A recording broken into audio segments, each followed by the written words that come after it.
श्रीनाथ जी, गुरु गोरखनाथ जी के चरणों में आदेश आदेश आदेश। महामाई महाकाली भैरव बाबा, भगवान दत्तात्रेय जी, नवनाथ 84 सिद्धों के चरणों में आदेश आदेश आदेश। अलख निरंजन, हर हर महादेव।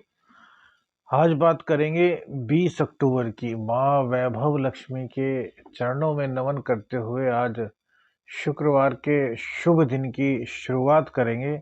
आश्विन शुक्ल पक्ष की षष्ठी है। कल्पारंभ आज होता है।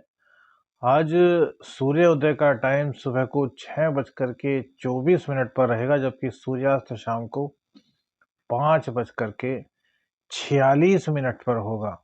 विक्रमी संवत 2080 में अभिजीत मुहूर्त का समय 11:43 से 12:28 दोपहर तक रहेगा। वहीं राहु काल 10:40 से 12:05 तक दोपहर में होगा।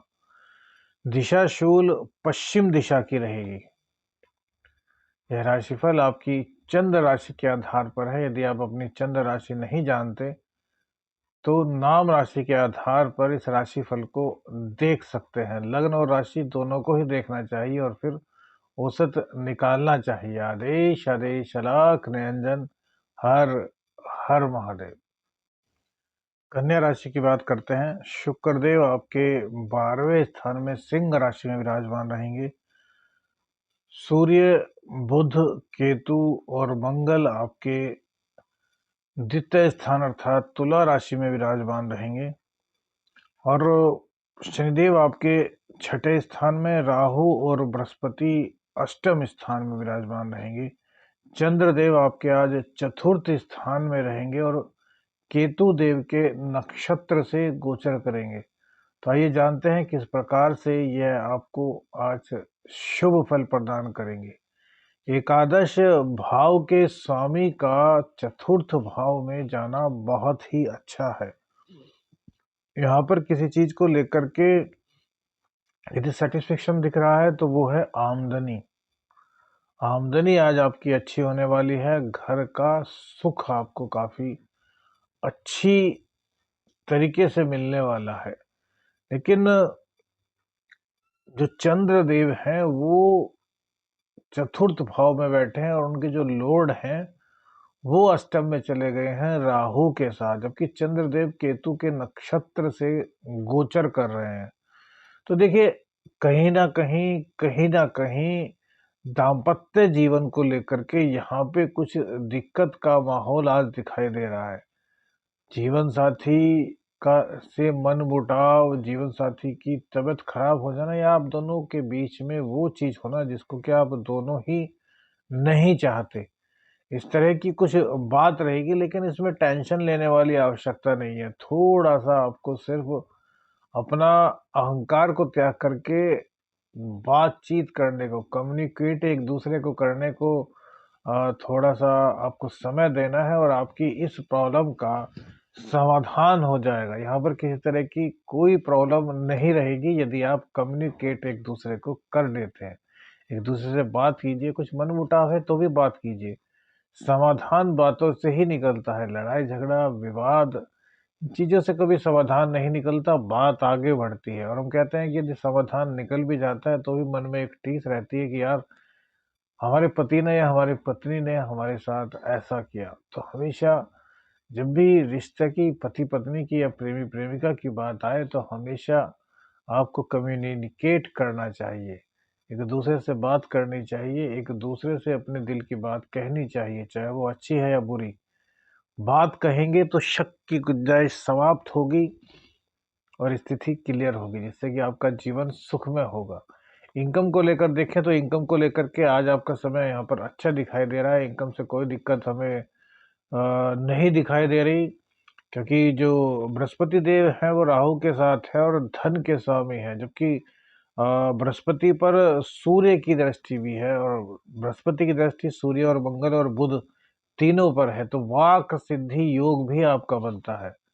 आप आज कुछ जिसे जो बोल देंगे वो सच होना, एक तरीके से काफी उसकी उम्मीदें बढ़ जाएंगी कि वो सच हो। आपकी वाणी में कहीं ना कहीं हो जाएगा। तो वाणी का ओज भैया अपना इस शक्ति को अपनी बचा कर के रखिए। यह नहीं कि यार किसी के लिए भी चाहा तो भला बोल दिया, किसी के लिए भी चाहा तो बुरा बोल दिया। भला किसी को बोले तो हमें कोई दिक्कत नहीं, लेकिन बुरा बोलने से पहले सोच लीजिए कि आप किसी भी वजह से बुरा बोल सकते हैं। छोटी-सी बात पर ही आपने किसी को कुछ बुरा बोल दिया और वो कहीं घट जाए, तो भैया उसमें पाप के भागी आप भी बन जाएँगे। हालाँकि होना वही है जो विधि का विधान है। आपके मुख से वही निकलना है जो विधि का विधान है, क्योंकि विधि के विधान के बिना कोई भी आगे नहीं बढ़ सकता। लेकिन उस विधि के विधान में दोष हमें क्यों मिले? तो यदि इस तरह की कुछ शक्ति आपको प्राप्त होती है, क्योंकि अब जब तक बुद्धदेव यहाँ पर रहेंगे और बृहस्पति देव तो यहीं पर हैं अभी, तो बुधदेव जब तक रहेंगे तब तक वाक सिद्धि योग का निर्माण आपकी कुंडली में होगा। तो इस वाक सिद्धि योग को अपने बचा कर के रखिए, इस शक्ति को उस समय ही प्रयोग करें जिस समय बहुत ज़्यादा आवश्यकता हो।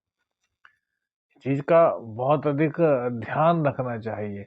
जो ज्योतिषी हैं, जो साधक हैं, जो तांत्रिक हैं, उनके लिए ये समय बहुत अच्छा रहने वाला है। बृहस्पति और बुध एक-दूसरे को आमने-सामने दिख रहे हैं। धन स्थान में बुध देव विराजमान है और अष्टम में राहु और बृहस्पति। तो कहीं न कहीं जड़ योग राहु का और बुध का बनता है, लेकिन बृहस्पति और बुध, ये जो योग है इसको बोलते हैं सिद्धि योग, वाक सिद्धि योग, सरस्वती योग की संज्ञा इसको दी जाती है। तो इसीलिए कहेंगे कि इसमें थोड़ा-सा आपको ध्यान रखना है। प्रेम संबंधों में हल्की-फुल्की दिक्कत दिखाई देती है मंगल देव के कारण, लेकिन बुध और सूर्य यहाँ पर आ गए हैं तो ज़्यादा कोई दिक्कत वाली बात नहीं है। बस अपने अहंकार को आपको त्यागना है, अहंकार को किसी भी तरीके से आपको पनपने नहीं देना। अहंकार हर रिश्ते के लिए बुरा होता है। चाहे आप बिज़नेस में हैं, आप नौकरी करते हैं, आपका परिवार है, आपका प्रेम है, आपका पति-पत्नी का संबंध है, भाई-भाई का संबंध है, भाई-बहन का संबंध है। अहंकार को अपने जीवन में प्रवेश मत होने दीजिए। अहंकार जहाँ होता है वहीं पर दिक्कतें शुरू होती हैं। तो इसलिए इस अहंकार के मोह से निकलिए। आप सब कुछ जानते हैं ऐसा नहीं होता। आप जानते हैं, आप विद्वान हैं ये बात सत्य है, लेकिन आप सब कुछ जानते हैं ऐसा नहीं। सामने वाले को कभी कमज़ोर नहीं समझना चाहिए। बात करते हैं सूर्यदेव की नीच राशि में। तो देखिए सूर्यदेव जब नीच राशि में आते हैं तो कहीं न कहीं संचित धन का खर्च कराते हैं। तो यहाँ पर आपको अपने खर्चों पर थोड़ा अब संयम रखना होगा। हालाँकि शुक्र जो हैं वो सूर्य की राशि में बैठे हैं और सूर्यदेव शुक्र की राशि में इंटरचेंज 12वें का और द्वितीय का इंटरचेंज आपस में हो रहा है। शुक्रदेव आपकी पूरी मदद करेंगे कि विदेश से आपको लाभ हो जाए। हर तरीके से आपको कहीं न कहीं से लाभ की संभावनाएँ उत्पन्न करेंगे। और जो राहु का परिवर्तन 30 अक्टूबर में होगा, ये आपको इंटरनेट के फ़ील्ड का बादशाह बनाएगा।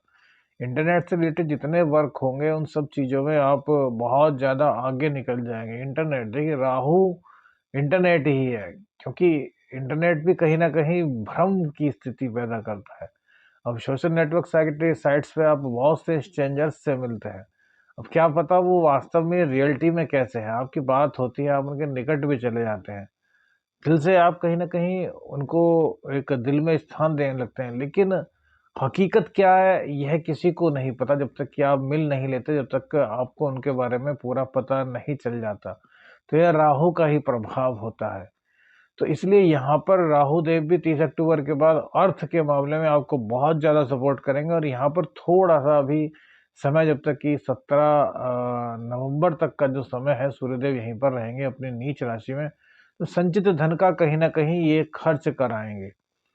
तो इसलिए आपको अपने खर्चों पर थोड़ा-सा नियंत्रण रखना होगा। खर्चों पर यदि आप नियंत्रण रखते हैं, तो आपकी स्थिति बेटर रहेगी। घमंड को स्थान मत दीजिए, पिताजी से मतभेद बिल्कुल मत कीजिए, पिता के स्वास्थ्य का ख़्याल रखें, पिता की केयर करें। मंगल देव भी यहीं पर हैं, देखिए सूर्य और मंगल, योग अच्छा है, बुध और मंगल भी हैं। तो युवराज के साथ सेनापति, राजा के साथ सेनापति, वहीं पर केतु देव भी विराजमान हैं। तो केतु सबकी पावर को बढ़ाने का काम करता है। मंगल की दृष्टि अष्टम पर पड़ेगी तो चोट-चपेट, दुर्घटना की कहीं न कहीं आशंका, आशंकित रहना, क्योंकि राहु की दृष्टि बुध पर पड़ेगी तो इस वक्त आपका जो कहीं न कहीं सोचने समझने की क्षमता है वो भी प्रभावित होगी। देखिए, बृहस्पति का हमने अच्छा पक्ष आपको बताया, तो जो नेगेटिव पक्ष है वो भी बताना अपना फर्ज समझते हैं। राहु की दृष्टि जब बुध पर होती है, बुध चूंकि आपके लग्नेश भी हैं और आपके कर्मेश भी हैं, इन पर जब दृष्टि पड़ेगी तो आपके निर्णय कहीं ना कहीं कुछ गलत हो सकते हैं। तो जो भी आपके वेल विशर्स हैं, वो आपके पिताजी हो सकते हैं, आपके चाचा जी हो सकते हैं, आपके कोई बड़े भैया, कोई आपके बहुत अच्छे मित्र जो आपके वेल विशर हैं, उनसे एक बार कोई भी निर्णय लेने से पहले सलाह अवश्य लीजिएगा। सलाह लेकर के कार्य करेंगे तो उसका गलत प्रभाव आने की उम्मीद बहुत कम हो जाएगी। बात बुधदेव की कर लेते हैं। लग्नेश का और कर्मेश का धन स्थान में जाना बहुत ही अच्छा है। यहाँ पर बिज़नेस के मामले में, बिज़नेस के ग्रो करने के मामले में किसी प्रकार की कोई दिक्कत थी तो वो समाप्त होगी। बुधदेव आते ही अपना फल देना प्रदान करते हैं, तो अभी तो ये 2-3 डिग्री के आसपास हैं, थोड़ी पावर इनकी कम है, लेकिन जैसे-जैसे इनकी पावर बढ़ेगी तब-तब आपको लाभ होगा। अब देखिए सूर्यदेव, सूर्यदेव की हमने बात की, राहु के 4 नक्षत्रों से भी गोचर करेंगे क्योंकि अपनी नीच राशि में भी है।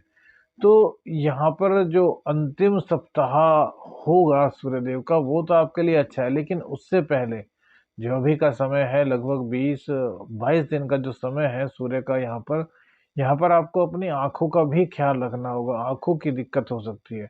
कहीं न कहीं सिर में दर्द की शिकायत, हड्डियों की दिक्कत, तो यहाँ पर आपको बच के रहना है। जो लोग बीपी के पेशेंट्स हैं, हृदय रोग जिनको है, वो लोग भी अपनी सेहत का एक्स्ट्रा ख़्याल रखेंगे तो बहुत अच्छा रहेगा। अब मंगल देव है, मंगल देव आपके लिए अष्टम के स्वामी और तृतीय के स्वामी होते हैं, तो यहाँ पर मंगल देव आपके पराक्रम को बढ़ाएँगे, पराक्रम में किसी तरह की कमी नहीं होने देंगे। लेकिन कुछ न कुछ परेशानियाँ आएँगी, काम में कुछ न कुछ डिले की दिक्कत यहाँ पर होगी। मंगल देव की चतुर्थ दृष्टि पंचम भाव पर होने से आप ज्ञान विज्ञान के क्षेत्र में बहुत आगे जाएँगे। शिक्षा में आपका मन लगेगा, लेकिन गर्भ को लेकर के हल्का-फुल्का सा ध्यान रखने की अब आपको आवश्यकता है। कुछ ज़्यादा दिक्कत नहीं है क्योंकि सूर्य और बुध भी वहीं पर आ गए जहाँ के मंगल देव विराजमान हैं। तो यह गोचर आपके लिए बड़ा कल्याणमयी रहने वाला है, बस दाम्पत्य में थोड़ी दिक्कत दिखाई देती है, इसको आप कम्युनिकेट कीजिए। बाकी परिस्थितियाँ धन के मामले में, बिज़नेस के मामले में बहुत अच्छी हैं, जॉब आपकी अच्छी चलेगी, जॉब को लेकर के भी यहाँ पे किसी तरह की कोई दिक्कत नहीं है, बिज़नेस आपका अच्छा चल रहा है। गवर्नमेंट जॉब वालों के लिए थोड़ी-सी दिक्कत हो सकती है, अपने कार्य के प्रति निष्ठा बनाए रखें, इल्लीगल कार्य करने से बचें। आदेश, आदेश, अलख निरंजन, हर हर महादेव।